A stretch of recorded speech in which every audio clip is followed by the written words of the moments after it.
Selamat pagi pemirsa. Konflik lama Thailand-Kamboja yang kembali pecah sejak Kamis 24 Juli 2025 tentu saja merupakan bahaya besar. Perang bukan hanya akan berdampak kepada kedua negara itu, termasuk dengan banyaknya korban jiwa yang hingga kemarin sedikitnya sudah mengakibatkan 33 orang tewas, baik di Thailand maupun Kamboja. Lebih daripada itu, konflik udara itu juga akan berdampak pada stabilitas kawasan ASEAN. Pemirsa, inilah editorial Media Indonesia edisi hari ini Senin 28 Juli 2025 dengan tema Ujian Kekuatan ASEAN bersama saya Leonard Samosir. Anda semua para pemirsa juga bisa ikut menyatakan pendapat Anda nanti dengan menelepon nomor telepon 021 583 9900. Dan pemirsa, pagi ini telah hadir bersama saya anggota Dewan Redaksi Media Group Jaka Budi Santosa. Mas Jaka, selamat pagi. Selamat pagi, Leo. Sehat-sehat Mas? Sehat. Ini saya pikir tadinya konflik geopolitik atau regional itu hanya terjadi jauh-jauh dari Indonesia. Tapi yang terakhir ini sangat dekat dengan Indonesia, Kamboja dan Thailand. Dan kemudian itu memunculkan pertanyaan, di mana ASEAN? Apakah ASEAN masih ada? Dan itu yang kemudian disampaikan editorial Ujian Kekuatan ASEAN. Apa yang didorongkan oleh editorial untuk pagi ini, Mas? Ya, kita ingin sekali lagi menegaskan bahwa konflik itu sekarang tidak pandang waktu dan tidak pandang tempat. Ya, tadi Bung Leo betul bahwa kita mengiranya konflik itu terjadi di jauh dari negara kita. Rusia Ukraina, Timur Tengah. Dan kita selama ini juga mencermati di Laut Cina Selatan, tetapi nggak taunya justru di negara ASEAN antara Kamboja dan Thailand. Dan ini menegaskan bahwa ya kita tidak bisa memandang remeh hal-hal seperti ini, dan harus kita katakan ASEAN sebagai salah satu organisasi yang sudah sangat berusia tua, 1967 dia dibentuk kalau tidak salah, ya semestinya menunjukkan perannya sebagai organisasi yang betul-betul bisa mendamaikan anggota-anggotanya, organisasi yang bisa memperkuat solidaritas anggotanya ketika di antara anggotanya terjadi perselisihan, pertikaian, semestinya ASEAN ikut menjadi penengah, ikut menjadi mediator, ikut menjadi pemersatu. Tetapi faktanya beberapa tahun terakhir ini kan ASEAN itu seperti kekurangan relevansi sebagai organisasi yang diandalkan di kawasan ASEAN. Dan sebagai salah satu pendiri ASEAN, Indonesia semestinya betul-betul menunjukkan diri sebagai atau motor untuk membangkitkan kembali ASEAN. Karena sudah lama ASEAN itu tidak kedengaran kiprahnya, tidak kedengaran pengaruhnya. Jadi semestinya juga Indonesia mulai sekarang harus menunjukkan diri sebagai tokoh besar di ASEAN yang membesarkan ASEAN kembali. Masalahnya, Mas Jaka, di dalam editorial juga ditulis pemirsa, salah satu prinsip utama ASEAN adalah non-intervensi, dan itu yang menurut editorial membuat sekian anggota ASEAN itu mau berkumpul.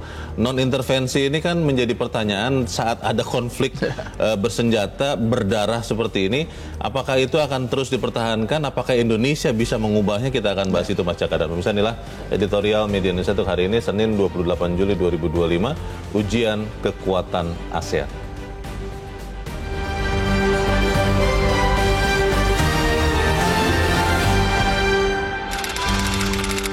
Ujian Kekuatan ASEAN.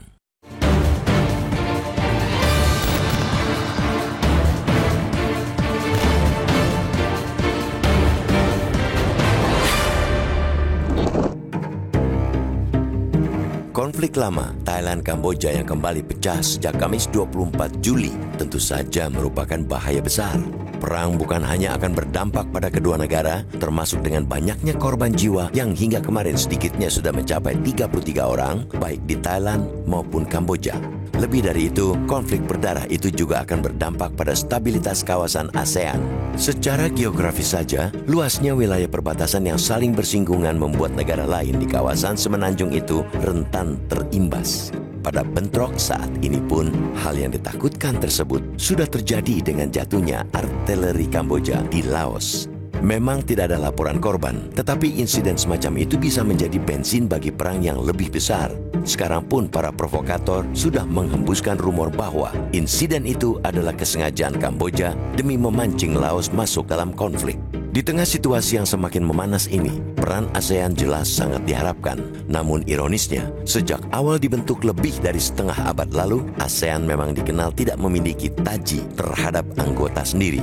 Jangankan untuk menengahi konflik, dalam mendorong nilai-nilai universal seperti penegakan HAM dan demokrasi, ASEAN pun harus diakui lemah.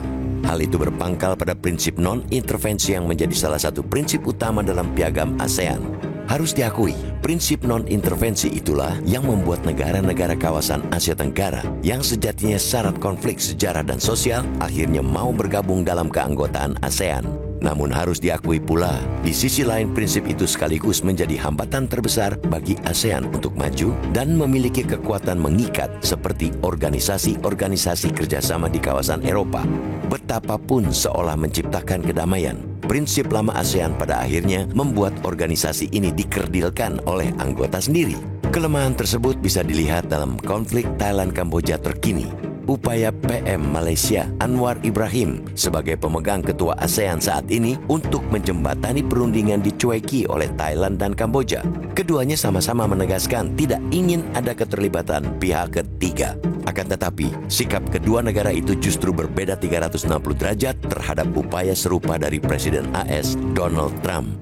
Thailand langsung mengumumkan setuju untuk melakukan gencatan senjata dan memulai perundingan dengan Kamboja.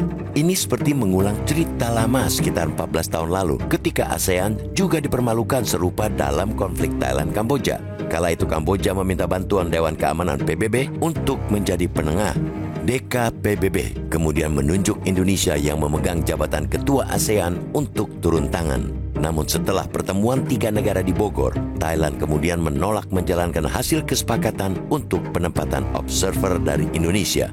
Berbagai peristiwa itu semestinya menjadi refleksi, bahkan tamparan bagi seluruh pemimpin negara ASEAN. Berbagai tantangan global saat ini, termasuk krisis sumber daya dan iklim, sesungguhnya membutuhkan kerjasama yang lebih erat, solid, dan kuat. ASEAN dengan sejarah akar yang kuat semestinya memberikan peran lebih besar kepada sesama anggota. Terlebih penghormatan kedaulatan yang telah ditunjukkan selama 57 tahun sejarah ASEAN semestinya itu menjadi modal untuk kepercayaan yang lebih erat terhadap kemampuan organisasi itu sendiri. Kiranya disitulah Indonesia dapat memainkan perannya sebagai salah satu pendiri ASEAN dan hingga kini menjadi salah satu negara yang disegani. Indonesia dapat mendorong wacana kerjasama yang lebih kuat dan adanya mekanisme penyelesaian konflik yang lebih jelas di antara negara ASEAN. Sebab tanpa itu, ASEAN justru akan semakin kehilangan kehormatan sekaligus kemampuan menjadi organisasi yang seharusnya mampu menjaga kestabilan dan mendorong tumbuhnya kawasan tersebut.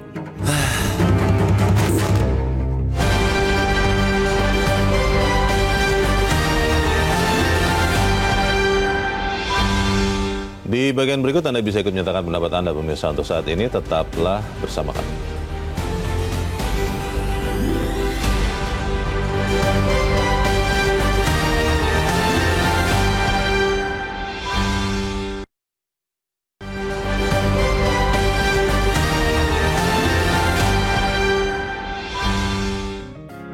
Media Indonesia mengajak Anda untuk mengakses fitur premium e-paper.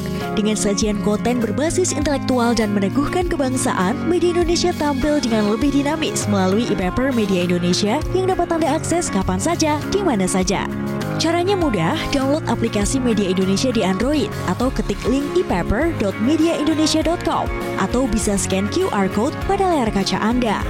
Klik tab e-paper di bagian samping layar tablet Anda, daftarkan data diri, serta pilih paket perlangganan e-paper Media Indonesia sesuai dengan kebutuhan Anda.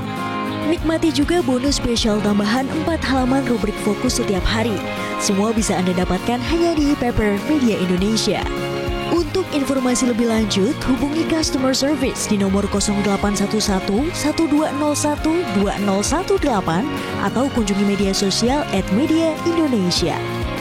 Media Indonesia, referensi bangsa. Terima kasih Anda masih bersama kami dan sekarang kita akan mendengarkan dulu ya Mas Jaga pendapat dari pemirsa Metro TV. Kali ini dari Cirebon, Jawa Barat. Kita sudah terhubung dengan Ibu Indra. Bu Indra, selamat pagi. Selamat pagi Bung Leonard Samosir dan Bung Jaka Budi Santosa. Assalamualaikum warahmatullahi wabarakatuh Metro TV. Waalaikumsalam warahmatullahi wabarakatuh. Iya, ini sudah 4 hari ya, Bung Leong, Ya, Bu. dan korbannya 22 orang sipil. Ya. Untung sudah terjadi setelah musim liburan nih lalu. Jadi para turis yang di Bangkok dan Phnom Penh itu sudah pada pulang. Nah, kalau tidak, bayangkan yang terjadi. Ini sudah sejak tahun 63, walau waktu itu Indonesia juga sudah berhasil membuat keadaan lebih damai. Dan sekarang juga itu mungkin bisa dilakukan karena wakil dari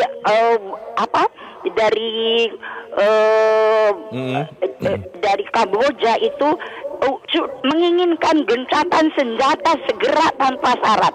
Sementara Kementerian Luar Negeri juga yang di Bangkok itu sudah mengatakan menerima terbuka untuk berdialog. Ini Indonesia bisa masuk. ASEAN punya kerjasama militer antar lintas negara. Jadi mereka mau menerima kalau yang menjadi penengah itu tidak punya keberpihakan. Oke, harus netral ya, intinya seperti itu. Terima kasih Bu Indra di Cirebon, Jawa Barat untuk pendapat Ibu. Selamat pagi. Harus netral Mas Jaka, dan kalau kita lihat di saat ini kan kelihatannya Thailand dan Kamboja justru malah terlihat lebih dekat dengan Amerika Serikat ketimbang misalnya Malaysia yang saat ini keketuaan ASEAN. Itu bagaimana? Ya, ini ujian luar biasa bagi ASEAN ya. Bagaimana bisa ketika anggotanya itu terlibat konflik, terus ketua saat ini Malaysia ini ingin menengahi, ingin menjadi mediasi, tetapi justru yang terlibat konflik itu lebih manut negara lain, Amerika Serikat karena diancam persoalan tarif segala macam. Jadi ini persoalan yang menurut saya bagi ASEAN sangat serius, dan Indonesia menurut saya punya tanggung jawab untuk membesarkan kembali ASEAN, untuk membuat kembali ASEAN itu menjadi organisasi yang berpengaruh, bisa dipercaya. Dan harus kita ingat kan, dalam KTT ASEAN pertama di Bali itu kan kemudian ada terbit Bali Concord itu kan salah satu tujuan utama dari ASEAN ya dalam mempromosikan perdamaian, solidaritas, kerjasama dan persahabatan di antara negara-negara anggota. Jadi semua negara anggota ASEAN harus kembali betul-betul kepada prinsip-prinsip yang mereka sepakati ketika ASEAN ini berdiri. Jangan malah lebih percaya ke negara lain sementara ke organisasinya sendiri kurang dipercaya. Ini sebuah ironi yang luar biasa menurut kami. Kalau kita lihat kan kecenderungannya motif dari Thailand dan Kamboja untuk langsung mau menerima dalam tanda petik intervensi Amerika Serikat adalah ketergantungan kepada modal. Tadi Mas Jaka sudah sebut tarif dagang Amerika Serikat. Dalam konteks ini apakah kemudian Indonesia juga bisa memperbesar pengaruhnya, keberadaannya dengan melakukan katakanlah entah perdagangan atau investasi langsung ke negara-negara itu, Mas? Ya, sebenarnya kan prinsipnya sangat sederhana ya. Sebuah negara akan percaya kepada negara lain ketika negara lain itu kuat, ketika negara lain itu punya pengaruh yang sangat besar, ketika negara lain itu dipimpin oleh seorang pemimpin yang berwibawa, bisa dipercaya, berpengaruh, kuat dan segala macam. Dan itu pernah kita alami sebagai salah satu pendiri ASEAN pada tahun 1989, waktu itu masih di zamannya Pak Harto. Kita itu berhasil mendamaikan pertikaian berdarah antara Vietnam dan Kamboja lewat pertemuan di Jakarta. Vietnam bersedia menarik ratusan ribu tentaranya dari Kamboja. Kemudian pada tahun 2011 di zamannya Pak SBY, Indonesia juga berhasil mendamaikan konflik antara Kamboja dan Thailand. Ketika itu terjadi konflik, kemudian ada mediasi di Jakarta dan mereka sepakat untuk berdamai. Apakah peran itu masih bisa dimainkan lagi oleh Indonesia? Kita bahas di bagian berikut. Mas Jaka, pemirsa tetap bersama kami, Editorial Media Indonesia segera kembali.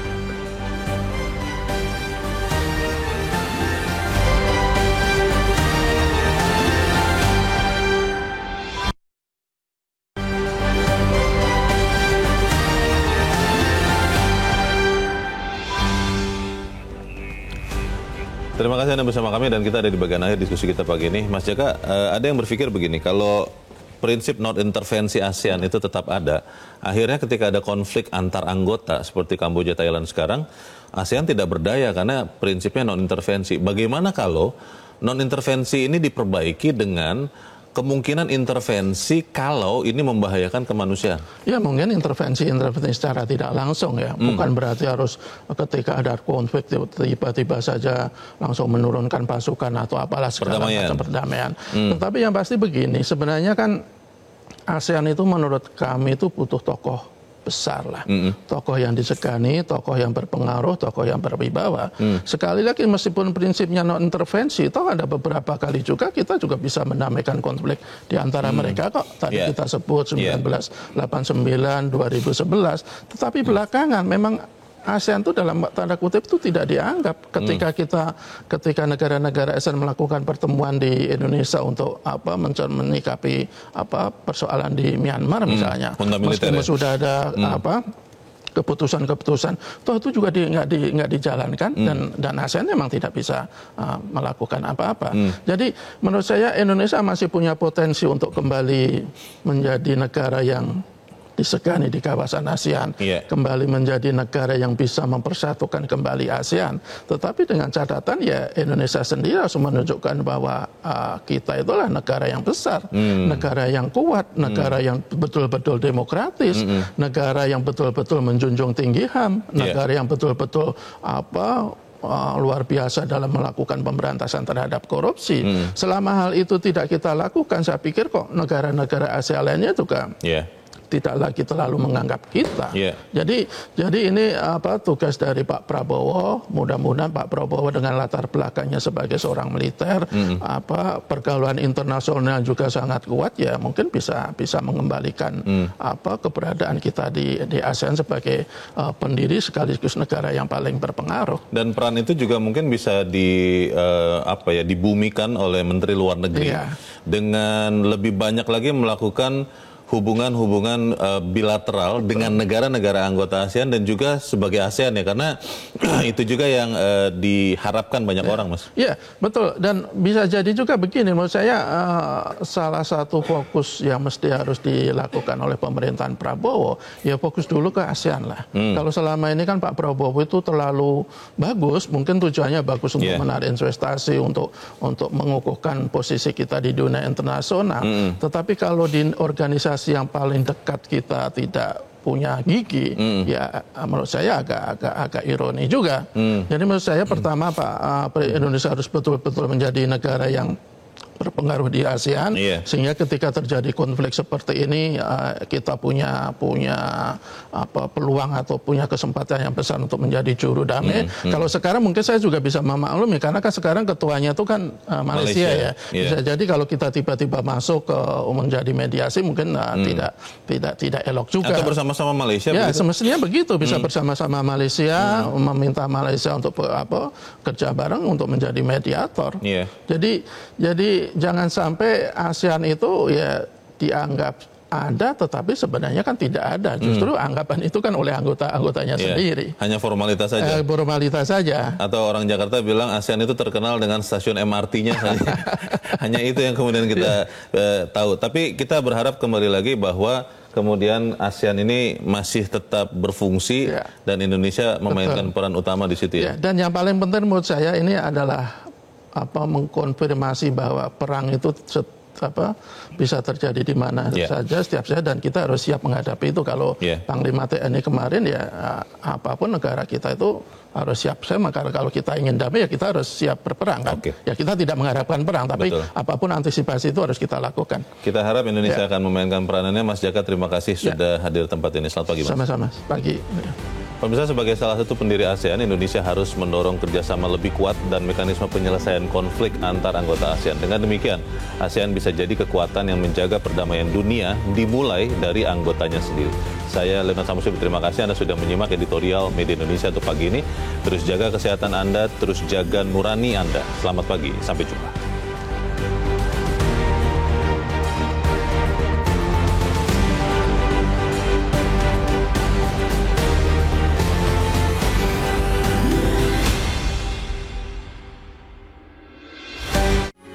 Metro TV. Jelajahi cara baru mendapatkan informasi. Download Metro TV Extend sekarang.